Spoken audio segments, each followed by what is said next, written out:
Welcome back, boys and girls, to another TheKillerNacho Wi-Fi battle, and today I'm going to go ahead and try to redeem that Sun team with Mega Houndoom I used on Monday's battle, and I'm battling against Zan Master, or Zangetsublack9w. We battled maybe a couple weeks ago, no, it's actually a little more than that, but he's a very good battler. He got the first one, so I kind of want to win this as well, and interestingly enough, as you can see, he's bringing a rain team, so it's going to be just a, one of those classic Rain War battles, I hope. Anyway, he's going to go early with Pelipper, which of course got Drizzle in Gen 7, and that is going to be his Rain setter-upper, and I decided to leave with Rotom, kind of predicting the Pelipper lead, and he's going to go ahead and go into my his Executor, or I should say Executree, and I just go ahead and Volt Switch into my Ninetales to get up the Sun. Now, this should force him to switch out, or if he wants to stay in, that's fine. I'm actually going to go with the Hypnosis here, and thankfully I do hit this Executree, so it can't do anything nasty to me.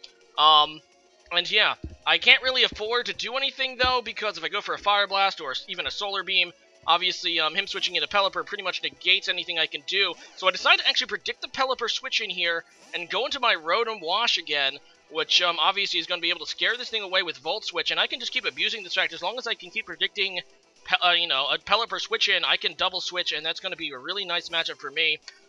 It is the one change I think I made to this team is I believe I removed Grand Bull from the... No, wait, was it Grand... Yeah, I think it was Grand Bull from this team, and added Rotom Wash. It wasn't Grand... I don't remember which one I removed, actually.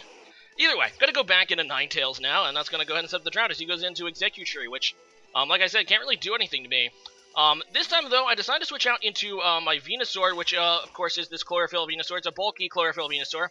And he's going to actually go out into his Xurkitree, which I guess he was trying to switch it up himself, thinking that Xurkitree has a better matchup against my Rotom. So, yeah, he can't really do much to my Venusaur, though. He just goes for the Volt Switch. As you can see, it does actually pretty negligible damage. He's going to go into Pelipper here to set up his Rain. That's going to give me a free opportunity, though, to set up a substitute. And this Pelipper probably has Hurricane, but that's probably the best thing it can do to me. Obviously, Hurricane does have 100% accuracy in the Rain, so it's going to be able to hit, but at the very least I can do something. I decided to set up Leech Seeds on this thing, which is going to, of course, give me HP back a little bit, and wither away this Pelipper. Now, at this point I'm realizing, okay, so this Pelipper is X2 weak to Stealth Rocks, and if I really want to win this Weather War, I'm really going to have to try to set up Hazards. And that's really going to limit his ability to switch in and all that, so that's what I'm thinking about at the moment. So first things first, I decided to switch back. I started to switch into my Fortress, hoping that I can take any move he does pretty well. Instead, he just goes for a U-turn, which I take that really nicely.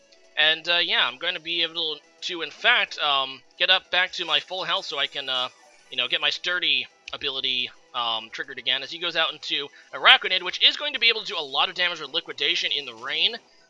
Thankfully, like I said, though, I do have Sturdy, so I'm going to be able to survive it and set up those crucial Stealth Rocks. Now, looking at his team, the only Pokemon he has that could conceivably get rid of those is his Pelipper. So, I really need to avoid, him being able to get that thing in and any other Pokemon that's not a Rotom. Basically, I don't want to give him an opportunity to get rid of those Stealth Rocks, because obviously this is going to give me the advantage here, because it's going to force him to take 25% damage on his Pelipper every switch in, and I can start withering this thing down and pretty much forcing him to have to invest.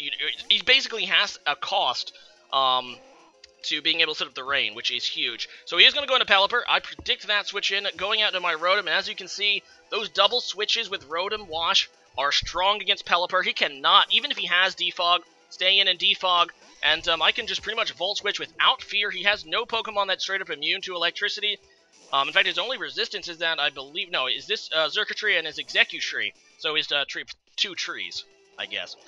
Anyway, so in comes my Landorus, and yeah, I do that because, obviously, I'm immune to electric on this thing, and he is going to go ahead and switch out. He decides to go out into his Araquanid, and what do? I think I U-turn here, actually. Oh, no, I just go for a knockoff, okay. So I go for a knockoff against his Araquanid, get rid of his Choice Band. As you can see, that's why it did so much damage with Liquidation, actually. Probably would have. I mean, it probably would have done a lot in the Rain without the band to my Fortress, but I was always kind of curious how he was able to hit me down to 1. Now I know.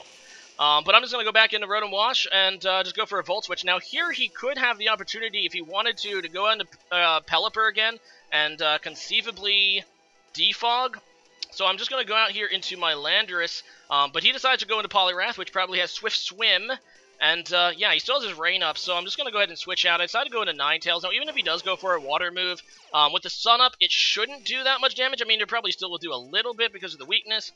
So let's see how much this Waterfall does in the Sun. As you can see, it still does almost half, so that just shows you how hard-hitting Poliwrath can be. So, yeah, I do have to switch out here. I decided to go into Rotom, and, like I said, I was actually just doing this to pretty much take a move, but he's just going to go into his Executor here. And now I decided to reveal my hidden power, which is Hidden Power Ice. So I'm just going to go for it. Unfortunately, this will give him an opportunity to go into Pelipper.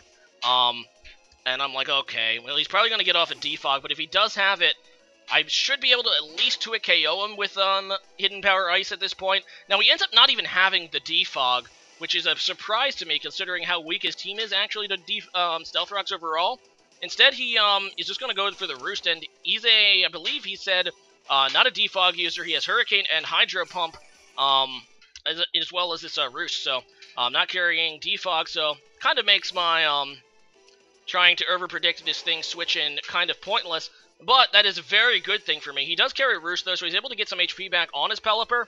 But I'm just going to go into Ninetales, which of course is going to get rid of this, Rain, so he's not going to be able to get those 100% Hurricanes off. And now he is going to go ahead and switch. He doesn't want to take anything, and I can actually just go for Hypnosis again because his sleeping Pokemon died, so I'm not bound by Sleep Claws anymore.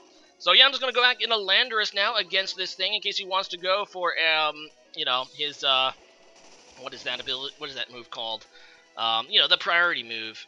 Whatever. He just goes for a Liquidation, which is a good move, and that does actually a lot. This just shows you how powerful Golisopod can be. It's in the Sun, so Liquidation is being reduced in power, and I got an Intimidate off on him, so that's pretty ridiculous. Anyway, I'm just going to go for a Rock Slide. I end up hitting him, down to red, which is going to trigger Emergency Exit. He does get a Pelipper switch in here, which is good for him, and I'm just going to try to go for the Rock Slide, but I miss. Which really does suck, because I would have been able to get rid of this Pelipper in pretty much any way he would have had to set up the Rain again. What can you do? He's going to be able to kill me with Scald. So in comes my Rotom Wash again, and he is going to switch out wisely, and he goes out into Xurkitree. And I really could have went for the Hydro Pump here. I probably should have.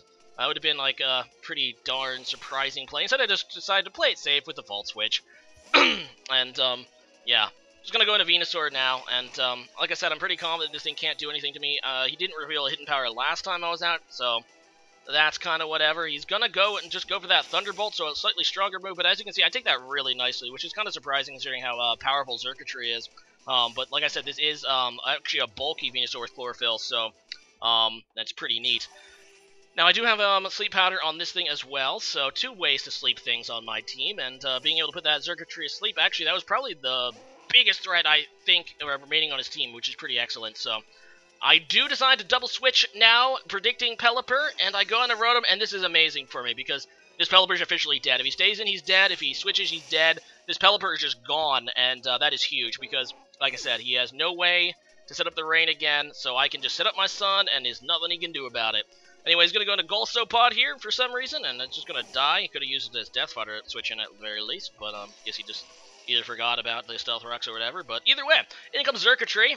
And this thing is asleep. I really could have just stayed in and killed it, to be honest, but I decided to go into my Ninetales to just set up the Sun, get rid of all this rain. It is time for some sun, my friends, and, yeah, the Xurkitree is still gonna be sleeping, and, yeah, it is still sleeping, and, yeah, I'm just gonna go for a Flamethrower, which is gonna be able to annihilate it, thankfully, and, yeah, down goes the Xurkitree, and his last Pokemon, I believe, is Poliwrath, or maybe he has 2 left? I don't know. But, either way, I could have just, went for a Solar Beam, which is probably what I should have done. Instead, I decided to go for the Hypnosis, since, you know, I don't even know why. Either way, no, that was a misclick, that's what it was. I was going to go for the Solar Beam, and, yeah, that was a misclick on my part. I meant to hit the Solar Beam, but I accidentally hit Hypnosis, so there you go. Any switch, it does give me an opportunity to go into my Mega Houndoom, which is kind of like the reason I made this team anyway, so... at least there's that, and I decided to Destiny Bond I really should stop doing this, because I was thinking that he'd kill me with Earthquake if he went for it. Instead, he goes for a Waterfall. I don't know if he predicted Destiny Bond or what, but he probably would have been able to kill me with Earthquake, I would have think. But instead, he decides to go for a powered down Waterfall. So, he's not going to be able to quite kill me. And then, yeah, just go for a Fire Blast, because as we found out last time, you can't Destiny Bond twice in a row anymore. And then I miss, and then he kills me. So that kind of sucks. So Mega Houndoom really not looking so strong. I'm just going to go ahead and take the win now with Rotom Wash. So good game there, Zan Master. Was another fun one, and I'm glad I got some redemption with this team, although Mega Houndoom still doesn't look great. But we already kind of knew that about Mega Houndoom. I know that a lot of people just use Mega Houndoom even without the sun. I know that it kind of makes its ability worthless, but they just kind of use it a stronger Houndoom and UU a lot of the time. It does seem like a lot of work to set it up. So today's question of the day is, what is your favorite real-life location on the entire planet? It can doesn't necessarily have to be a place you visited before. It could just be a place you read or heard about or want to visit, but it probably should be a place, so you have like first-hand knowledge about this place. It's gonna be your favorite real-life location. At least be there. Okay. Anyway, as for me, it's really close. I mean, I really like Orlando, Florida. It's one of the favorite places I have to, take a vacation. Yeah, I was gonna go with that. I'm probably missing something obvious. Oh no, Mexico is really fun. I really liked vacation in Cancun. But either way, leave a comment about that and see you guys again next time. Later.